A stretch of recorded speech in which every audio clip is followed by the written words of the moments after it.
ദേശീയ ദുരന്ത നിവാരണ ഫണ്ടിൽ നിന്ന് 290 കോടി കൊടുത്തു എന്ന് പറഞ്ഞു. അപ്പം അത് സ്വാഭാവികമായി നടക്കുന്ന പ്രക്രിയയാണ്. അതിനപ്പുറത്തേക്ക് ഒരു പ്രത്യേക പാക്കേജാണ് ഈ ദേശീയ ദുരന്തമായി പ്രഖ്യാപിക്കുന്നതുകൊണ്ട് നമ്മൾ പ്രതീക്ഷിക്കുന്നത്.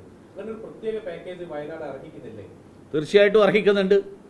ആ അർഹിക്കുന്ന പാക്കേജ് കിട്ടാൻ വേണ്ടി സംസ്ഥാനം നൽകേണ്ട കണക്കുകൾ കൊടുത്തിട്ടില്ല. സംസ്ഥാനം ഇപ്പോൾ കൊടുത്തിരിക്കുന്ന കണക്ക് ശവസംസ്കാരത്തിന് 75,000, ഡ്രസ്സ് വാങ്ങാൻ വേണ്ടി 1.5 കോടി, ബെയിലി പാലം പണിയാൻ വേണ്ടി 2 കോടി.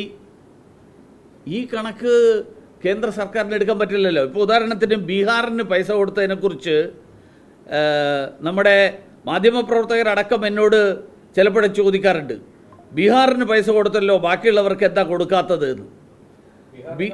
അല്ല പറയട്ടെ, ബീഹാറിന് കൊടുത്ത കണക്ക്, ബീഹാർ 15,500 കോടി രൂപ പ്രളയത്തിൻ്റെ നാശനഷ്ടം തടയാൻ വേണ്ടിയിട്ട് ബീഹാറിന് അനുവദിച്ചു. ബീഹാർ കൃത്യമായിട്ടുള്ള പദ്ധതികളാണ് സമർപ്പിച്ചത്. Kosi Mechi intra state link barrages, river pollution abatement and irrigation projects, ഇങ്ങനെയുള്ള കണക്കുകൾ കൃത്യമായിട്ടാണ് കൊടുത്തിരിക്കുന്നത്. അല്ലാതെ കേരളത്തിലെ സർക്കാർ കൊടുക്കുന്നത് പോലെ 75,000 രൂപയുടെ ശവസംസ്കാരത്തിന് എന്ന് പറഞ്ഞുള്ള കണക്കല്ല കൊടുക്കുന്നത്. കാരണം സംസ്ഥാന സർക്കാർ തന്നെ ഇപ്പോൾ പിന്നീട് എന്താ പറഞ്ഞത്, സംസ്ഥാന സർക്കാർ പറഞ്ഞത് ഞങ്ങൾ 75,000 എന്ന് പറഞ്ഞത് ഒരു ഊഹക്കണക്കാണെന്നാണ്. ഈ ഊഹക്കണക്കിൻ്റെ അടിസ്ഥാനത്തിലാണോ കേന്ദ്ര സർക്കാർ പണം അനുവദിക്കേണ്ടത്? ബീഹാർ കൊടുത്തിരിക്കുന്നത് ഊഹക്കണക്കല്ല. ബീഹാർ കൊടുത്തിരിക്കുന്നത് കൃത്യമായിട്ടുള്ള പ്രൊജക്റ്റാണ്, കൃത്യമായിട്ടുള്ള പദ്ധതിയാണ്. അതിനെക്കുറിച്ച് തർക്കമില്ലാത്തതാണ്. തർക്കമുണ്ടെങ്കിൽ ആ പ്രശ്നം പരിഹരിച്ചുകൊണ്ടാണ് കേന്ദ്ര സർക്കാർ ഇടപെടുന്നത്. ഇവിടെ ശവസംസ്കാരത്തിന് 75,000 എന്ന് പറയുന്ന കണക്ക്, ആ കണക്ക് പുറത്തു വന്നതിന് ശേഷം സംസ്ഥാന സർക്കാർ തന്നെ തള്ളി പറഞ്ഞു. സംസ്ഥാന സർക്കാർ പറഞ്ഞ അതൊരു കണക്കല്ല എന്നാണ്, ഞങ്ങളൊരു ഊഹം പറഞ്ഞതാണെന്നാണ്. ഊഹം പറയുന്നതിന് കണക്ക് കൊടുത്തു എന്നെങ്ങനെയാണ് പറയാൻ പറ്റുക? അപ്പോൾ കണക്കുകൾ കൊടുക്കണം. കാരണം എൻ്റെയും നിങ്ങളുടെ എന്ന് പറയുമ്പോൾ മാധ്യമപ്രവർത്തകർ മാത്രമല്ല, എന്നെ ശ്രവിക്കുന്ന ഈ നാട്ടിലെ കോടിക്കണക്കിന് ജനങ്ങളുടെ നികുതിപ്പണം, ആ നികുതിപ്പണത്തിൽ നിന്ന് ഓരോ നയ പൈസ ചെലവാക്കുമ്പോഴും പിണറായി വിജയൻ ധൂർത്തടിക്കുന്നത് പോലെ, നവകേരള സദസ്സും കേരളീയവും നടത്തി ധൂർത്തടിക്കുന്നത് പോലെ കേന്ദ്ര സർക്കാർ ധൂർത്തടിക്കാൻ തയ്യാറല്ല. അതുകൊണ്ട് ഓരോ നയ പൈസയും ചെലവാക്കുന്നതിന് മുൻപ് അതിനുള്ള മാനദണ്ഡങ്ങൾ പാലിച്ചുകൊണ്ട് മാത്രമേ ചെലവാക്കുള്ളൂ.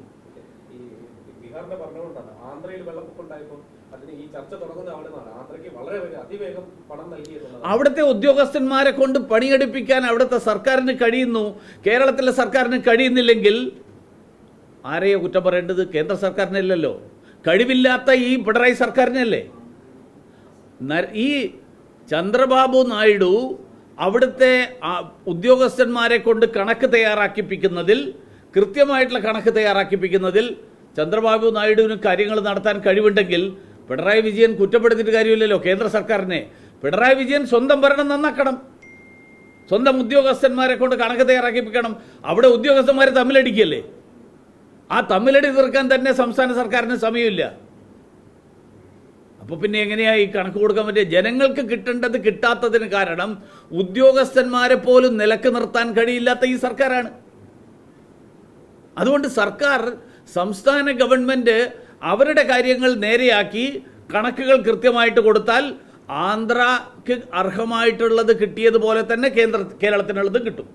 ഒരു സംശയമില്ല. തീർച്ചയായിട്ടും കേരളത്തിലെ സർക്കാർ, ഞാൻ ആവശ്യപ്പെടുന്നത് വയനാട്ടിലെ ജനങ്ങൾക്ക് വേണ്ടി, ഞാൻ കേരളത്തിലെ സർക്കാരിനോട് ആവശ്യപ്പെടുന്നത് വയനാട്ടിലെ ജനങ്ങളെ നിങ്ങളുടെ കഴിവില്ലായ്മയുടെ പേരിൽ ശിക്ഷിക്കരുത്.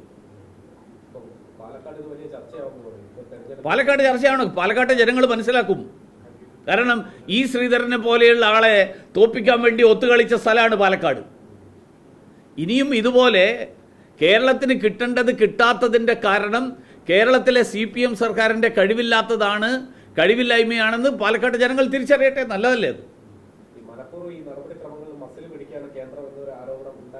ഞാൻ ചോദിക്കട്ടെ, മനഃപൂർവ്വം മസിൽ പിടിക്കലല്ലോ. 75,000 ശവസംസ്കാരത്തിന് എന്ന് പറയുന്ന കടലാസിൽ എഴുതി കൊടുക്കുന്നതിന് അതേപടി അനുവദിക്കാൻ ആർക്കെങ്കിലും പറ്റുമോ? ബെയിലി പാലം ഉണ്ടാക്കിയത് കേന്ദ്രത്തിൽ സേനയാണ്. ബെയിലി പാലം ഉണ്ടാക്കാൻ ഞങ്ങൾ 1 കോടി ചെലവാക്കി എന്ന് പറഞ്ഞാൽ ആർക്കെങ്കിലും പൈസ കൊടുക്കാൻ പറ്റുമോ? ആ പണം എവിടെയാണ് പോകുന്നത് നമ്മൾ കണ്ടതല്ലേ? അല്ല, മുഖ്യമന്ത്രിയുടെ ദുരിതാശ്വാസ നിധിയിൽ നിന്ന് എങ്ങനെയാണ് പണം ചോരുന്നത് എന്ന് നമ്മൾ കണ്ടതല്ലേ? അങ്ങനെ വയനാട്ടിലെ ജനങ്ങൾക്ക് വേണ്ടിയിട്ട് അനുവദിക്കുന്ന പണം ആ പണം പിണറായി വിജയന്റെ വേണ്ടപ്പെട്ട ആളുകൾക്ക് കിട്ടാൻ വേണ്ടിയിട്ട് അതിനു വേണ്ടിയിട്ട് ഈ കൊള്ള നടത്താൻ കേന്ദ്രത്തിന് കൂട്ടു നിൽക്കാൻ പറ്റില്ലല്ലോ. പക്ഷേ പ്രധാനമന്ത്രി നേരിട്ട് വന്ന് കണ്ടതല്ലേ? നേരിട്ട് കണ്ടതുകൊണ്ടാണ് അദ്ദേഹം തീർച്ചയായിട്ടും പറഞ്ഞു. അദ്ദേഹം അഡ്മിനിസ്ട്രേറ്റീവ് കമ്മിറ്റി മീറ്റിംഗിൽ പങ്കെടുത്തിട്ട് പറഞ്ഞു കണക്ക് സമർപ്പിക്കണം. അദ്ദേഹം കണ്ടതിന്റെ അടിസ്ഥാനത്തിലാണ് കണക്കെങ്കിൽ നാളെ ബാലഗോപാലും എം പി രാജേഷും പിണറായി വിജയനും ആരെങ്കിലും ഒരാൾ നേരിട്ട് ചെന്നിട്ട് എനിക്ക് വീടില്ല എന്ന് പറഞ്ഞു കഴിഞ്ഞാൽ അടുത്ത ദിവസം വീട് അനുവദിക്കുമോ? അതിനതിൻ്റെതായിട്ടുള്ള മാനദണ്ഡങ്ങൾ പാലിച്ചുകൊണ്ടുള്ള അപേക്ഷ കൊടുക്കണം. സംസ്ഥാന കേരളത്തിന് മറ്റു സംസ്ഥാനങ്ങൾക്ക് കിട്ടിയ പോലുള്ള കൃത്യമായ ഒരു സാമ്പത്തിക സഹായമാണ് സംസ്ഥാനത്തിന് ആവശ്യം. കേന്ദ്രത്തിന്റെ ഇപ്പോഴത്തെ നിലപാട് കേരളം ഇന്ത്യയിൽ ഇല്ല എന്നുള്ള തരത്തിലാണ് എന്നാണ് അദ്ദേഹം പറഞ്ഞത്. കേരളം ഇന്ത്യയിൽ ഇല്ല എന്ന് സ്വപ്നം കാണുന്ന ആൾക്കാരുണ്ടാവും. ഞങ്ങൾ അനുവദിക്കില്ല. കേരളം ഇന്ത്യയുടെ ഭാഗമാണ്. കേരളത്തെ അടർത്തിയെടുക്കാൻ ശ്രമിക്കുന്ന ആൾക്കാരുണ്ടെങ്കിൽ വി ഡി സതീശൻ ആ കൂട്ടത്തിൽ കൂടിക്കോട്ടെ, ഞാൻ കൂടില്ല കേരളത്തെ അടർത്താനുള്ള നീക്കത്തിൽ.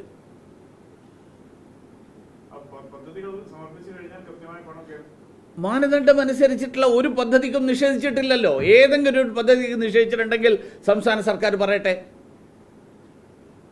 എല്ലാ പദ്ധതികൾക്കും, കേരളം ആവശ്യപ്പെടുന്ന എല്ലാ പദ്ധതികൾക്കും, ഇപ്പോൾ ഈ അല്പ ദിവസങ്ങൾക്ക് മുൻപല്ലേ കഞ്ചിക്കോട് ഇൻഡസ്ട്രിയൽ ടൗൺഷിപ്പായിട്ട് പ്രഖ്യാപിച്ചത്. അപ്പോൾ അത് കൊടുക്കുന്നത് ഈ കഴിഞ്ഞ ദിവസമല്ലേ മുതലപ്പുഴയിൽ 1,177 കോടി അനുവദിച്ചത്. അപ്പോൾ ഇതൊക്കെ അതത് സ്ഥലത്തെ കണക്കുകൾ കൃത്യമായിട്ട് ലഭിച്ചു കഴിഞ്ഞാൽ, അതിനുള്ള മാനദണ്ഡങ്ങൾ പാലിച്ചു കഴിഞ്ഞാൽ കേന്ദ്ര സർക്കാർ ഒരു കാര്യത്തിലും ഒരു സംസ്ഥാനത്തോടും വിവേചനം കാണിച്ചിട്ടില്ല. അല്ലെങ്കിൽ കിട്ടില്ലല്ലോ.